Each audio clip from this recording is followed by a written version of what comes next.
Welcome to LifeBlood. This is George G, and the time is right. Welcome to today's guest, strong and powerful Pace Ellsworth. Pace, are you ready to do this? Yes, I'm ready. All right, let's go. Pace is the founder and CEO of Nuclius. He is an entrepreneur with a passion for bringing web and mobile business ideas to life. He is turning world-class ideas into apps.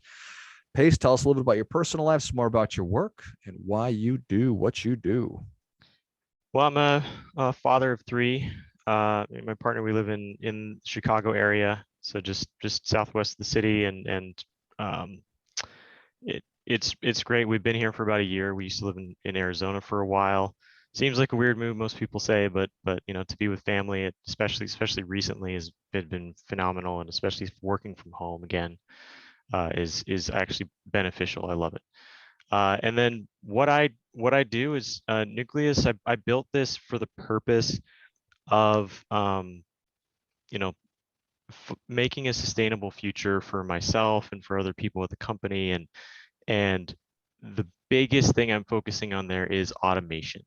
Is there something that I'm doing or other companies are doing that they don't need to be doing anymore because there's a way around it, and that could save their company to bring them above water so they stop treading water. That's really the goal of Nucleus, is to kind of get people to a place where they're automated, and then they can focus on the future. Nice. Well, I think that that's an incredible mission. And when I hear automation, I imagine that that's different today than it was a week ago, and different certainly than it was 10 years ago, right? How fast is automation changing? Well, it's amazing to see. We had a very interesting conversation, even just the other day, with one of our clients that they help the flower industry, like floral arrangements and florists, mom and pop shops. And just thinking about, they were detailing one specific process where some of their they do marketing campaigns. One of the marketing campaigns is to send, or rather, it's to not send the marketing campaign out in cases where people are prepping flowers for condolences. Hmm. So they need to be very careful about the messages that get sent out, and so they have put in some processes to safeguard against some automated emails going out, depending on the message. And so we were talking about how they could improve that, and using like advanced AI practices and then things like that. So yeah, it's a very fast moving industry with cryptocurrency and all this stuff that gets thrown at people that they don't know what to do with. I think probably one of the most ever present things since the dawn of the internet has just been privacy and security. And that is constantly changing inside of that industry, but most people don't know much about it. All they hear is that, this information was hacked, that information was hacked. And so one of the things to focus on with the right software company, the right technology partner, is just to make sure that your stuff is safe, because that's your lifeblood. So many businesses run on the internet. They don't really realize what game they're playing and how much of their stuff is dependent upon technology, and how vulnerable they could be. And so just safety first is one of the biggest things that we run into. Yeah, I appreciate that. Fascinating. So it's almost to the point of, if you can dream it, you can make it happen, kind of a thing. Oh, for sure. We really can make just about anything happen. We talk about whether people should do a native mobile app in the App Store, or whether they just have a website that has the same functionality or most of the same functionalities, because they're not the same, but there are pros and cons to each approach. And then what can you do with it? You can make a new tool for your staff to automate some process that normally takes them 30 minutes each time. You could take it down to 2 minutes, or 0 minutes if you just completely automate it away. Or you could build some new tool for your customers, some site or page or applet or something that would give them more transparency or more options, more freedom with your products and services. And so that in turn could greatly increase the size of your audience, or keep people in the door, or get them off the sidewalk, down sitting inside your location, basically. So that's really what it comes down to, is if you can dream it, and we can help you dream it, and that's the biggest part. How do you, well, you're the founder and CEO. So how are you spending your time? I mean, I imagine that it's a function of there's constantly new stuff flowing at you from technology changes and crypto, like you mentioned, and security threats and security ways to protect. So how do you balance like new information coming in versus just working and managing? It can be a challenge. What's come kind of naturally is that whenever there's some new problem, uh, something inherent to software development, merely just figuring out how to put a table on a page or something like that, and how to make it sort, or in a certain way, you do need to do a lot of research. So if there's some higher level meta discussion of some bigger problem to solve, we do a ton of research, and it just comes naturally to look at the options and not just stick with what we know, because you can't just stick with what you know in this space. Everything just changes all the time. And for me, I wear a lot of hats. I do pretty much everything at the company, and gradually, as people get into place, and trained on the right, doing things the right way, then I can kind of step back and let them handle specific projects. So thankfully, we do have a team of 6 full-time in the US and a number of contractors, and they are handling projects that I don't have to touch every day. So that's it. We're really going in the right direction, and we have a team that can actually take on large projects. Yeah, it's a you got kind of a you got a little giggle about how you need to automate your own company, right? Yeah, yeah, for sure. It is. It's an ever-present challenge, because we're even running into, since we're not an enormous company, uh, there's a little bit of a catch-22 every single small business goes through, where they need to focus in on a specific type of customer in order to grow faster or grow to a next level. But they also need to kind of take whatever they can get to stay alive. So it's a it's something that we've gone through multiple times in the course of the past 2 years, and when we're kind of at the tail end of one of those phases, like really optimizing the business itself and working on the business is tough, as opposed to just doing the day to day. Yeah, yeah, 1,000%. So how are you how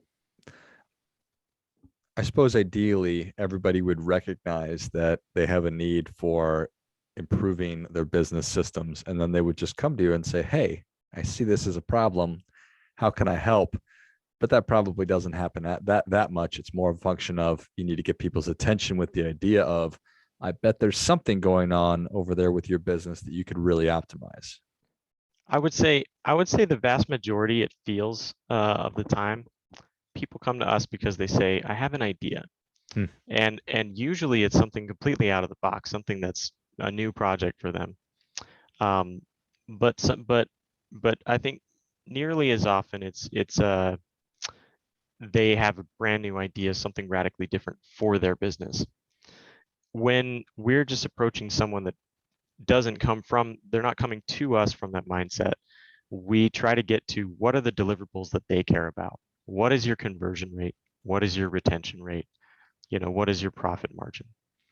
Are you happy with those numbers?